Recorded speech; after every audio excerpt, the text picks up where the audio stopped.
Swami Vivekananda. Chapter: The higher knowledge and the higher love are one to the true lover. The Upanishads distinguish between a higher knowledge and a lower knowledge, and to the Bhakta there is really no difference between this higher knowledge and this higher love, Parabhakti. The Mundaka Upanishad says the knowers of Brahman declare that there are two kinds of knowledge worthy to be known, namely the higher para and the lower apara. Of these, the lower knowledge consists of the Rig Veda, the Yajur Veda, the Sam Veda, the Tharva Veda, the Shiksha, the science dealing with pronunciation and accent, the Kalpa, the sacrificial liturgy, grammar, the Nirukta, the science dealing with etymology and the meaning of words, prosody and astronomy, and the higher knowledge is that by which the unchangeable is known. The higher knowledge is thus clearly shown to be the knowledge of Brahman, and the Devi Bhagavata gives us the following definition of the higher love, Parabhakti. As oil poured from one vessel to another falls in an unbroken line, so when the mind in an unbroken stream thinks of the Lord, we have what is called Parabhakti, supreme love. This kind of undisturbed and ever steady direction of the mind and the heart to the Lord with an inseparable attachment is indeed the highest manifestation of man's love of God. Love to God. All of the forms of bhakti are only preparatory to the attainment of this highest form thereof is the parabhakti, which is also known as the love that comes after attachment, raganuga. When the supreme love once comes into the heart of man, his mind will continuously think of God and remember anything else. He will give no room in himself to thoughts other than those of God, and the soul will become incomparably pure and will alone break all the bonds of mind and the matter and become serenely free. He alone can worship the Lord in his own heart. For him, forms, symbols, books, and doctrines are all unnecessary and incapable of proving serviceable in any way. It is not easy to love the Lord thus. Ordinarily, human love is seen to flourish only in places where it is returned. And love is not returned for love. Cold indifference is the natural result. There are, however, instances in which we may notice love exhibiting itself even when there is no return of love. We may compare this kind of love for purposes of illustration to the love of the moth for the fire. The insect loves the fire, falls to it, and dies. It is indeed in the nature of this insect to love so.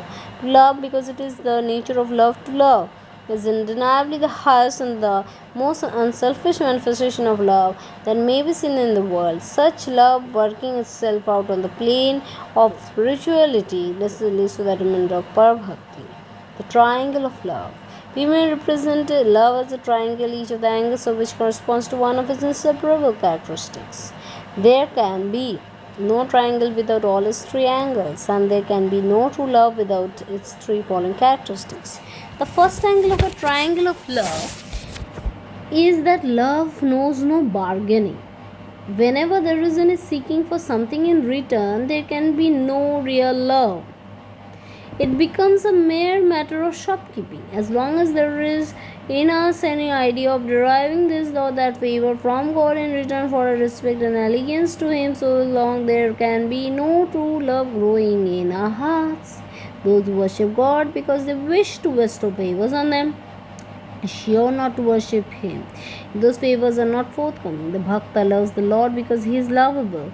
There is no other motive originating or rejecting this divine emotion of the true devotee. We have heard it and say that a great king once went into a forest and they met a sage. He talked with the sage a little and was very much pleased with his beauty and wisdom. The king then wanted the sage to oblige him by receiving a present from him. The sage refused to do so, saying, "The fruits of the forest are enough food for me. The pure streams of water flowing down from the mountains give enough of drink for me. The barks of the trees supply me with enough of covering, and the caves of the mountains from my home. Why should I take any present from you or from anybody?" The king said, "Just to benefit me, sir, please take something from my hands, and please come with me to the city and to my palace." After much hesitation, the sage at last consented to do as the king desired and went with him to this palace. Before offering the gift to the sage, the king repeated his prayer, saying, "Lord, give me more children. Lord, give me more wealth. Lord, give me more territory. Lord, keep my body in better health," and so on. Before the king finished saying his prayer, the sage had got up and walked away from the room quietly. And as the king became populous and began falling, crying aloud, "Sir, you are going away. You have not received my gifts." The sage turned round to him and said, "I do not beg of beggars. You are yourself nothing but a beggar. And how can you give me anything? I am no fool to think of taking anything from a beggar like you. Go away, do not follow me." There is well brought out of the there is well brought out distinction between Moab beggars and the real lovers of God. Begging is not the language of love to worship God even for the sake of salvation. In any other, the reward is equally degenerate. Love knows no reward. Love is always for love's sake. The Bhakta loves because he cannot help loving. When you see a beautiful scenery and fall in love with it, you do not demand anything in the way of favor for the scenery. Nor does the scenery demand anything from you. Yet the vision thereof brings you to a blissful state of the mind. It tones down all the friction in your soul. It makes you calm, almost raises you for the time being beyond your mortal nature, and places you in a condition of quiet divine ecstasy. This nature of real love is the first angle of a triangle. Ask not anything in return for your love. Let your position be always that of the giver. Give your love to God, but do not ask anything in return even from Him. The second angle of the triangle of love is that love knows no fear. Those that love God through fear are the lowest of human beings, quite undeveloped as men. They worship God from fear of punishment, His great being to them, with the whip in one hand and the scepter in the other. If they do not obey Him, they are afraid they will be whipped. It is a degradation to worship God through fear of punishment. Such worship is, if worship at all, the crudest form of the worship of love. Oh, long as there is any fear in the heart, how can there He loves also?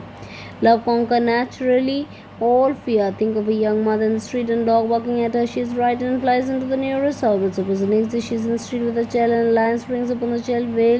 Will be her position now? Of course, in the very mouth of the lion protecting her child. Love conquers her fear. Fear comes from the selfish idea of cutting oneself off from the universe. The smaller and the more selfish I make myself, the more is my fear. If a man thinks he is a little nothing, fear will surely come upon him. The less you think of yourself as an insignificant person, and less fear there will be for you. So long as there is the least spark of fear in you, there can be no love there. Love and fear are incompatible. God is never to be feared by those who love Him.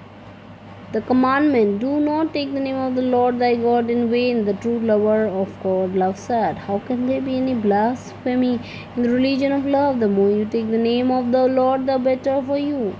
In whatever way you may do it, you are only repeating His name because you love Him. The third angle of the love triangle is that love knows no rival, for it is always important the lover's highest ideal. True love never comes until the object of our love becomes to us our highest ideal. It may be that in many cases human love is directed and misplaced, but to the person who loves the thing he loves is always his own highest ideal. One may see his idol in the vilest of beings and another in the highest of beings. Nevertheless, in every case, as it is the idol alone that can be truly and intensely loved. The highest ideal of every man is called God, ignorant or wise, saint or sinner, man or woman, educated or uneducated, cultivated or uncultivated. To every human being is the highest ideal is God. The synthesis of all the highest ideals of beauty, of sublimity, and of power gives us the completest conception of the loving and lovable God. These ideals exist in some shape or other in every mind naturally. They form a part and parcel of all our minds. All the active manifestations of human nature struggles of those ideals to become realized in practical life. And the various movements that we see around us in society are caused by the various ideals in various souls trying to come out and become concretized. What is inside presses on to come outside. This perennially dominant influence of the ideal is the one force, the one motive power that may be seen to be constantly working in the midst of mankind. It may be after hundreds of births, after struggling through thousands of years, that man finds that it is vain to try to make the inner ideal more completely. The external conditions squabble with them. After realizing this, he no more tries to project his own ideal on the outside world, but worships the idol itself as ideal from the highest standing point of love. This ideally perfect ideal embraces all the lower ideals. Everyone admits the truth of the saying that a lover sees Helen's beauty on an Ethiop's brow. The man who is standing aside as a looker on sees that love is here misplaced, but the lover sees his Helen as the same and does not see the Ethiop at all. Heteronority of the objects of love are really the centers around which our ideals become crystallized.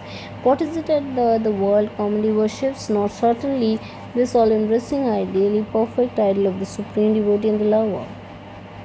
That ideal, which men and women completely worship, is what is in themselves.